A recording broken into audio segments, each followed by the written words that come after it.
Here's a custom Gutenberg blog that shows the weather.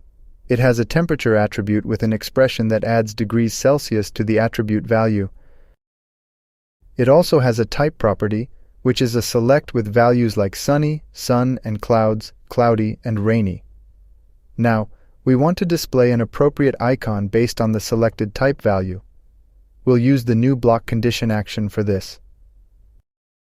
First, let's select the rainy icon. Add a block condition action. Set the attribute ID to weather type and the value to rainy. Next, do the same for the cloudy weather. Attribute ID is type and the value is cloudy. Repeat this step. Make sure to use the same values as defined in the type attribute. Sun and clouds, sun and clouds. Lastly, for the sunny icon, add a block condition with the attribute type and the value as sunny.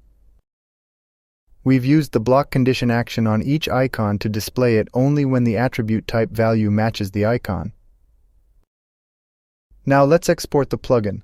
Select the export folder. I've created one beforehand. If you haven't, create a folder and select it. Then, export the plugin.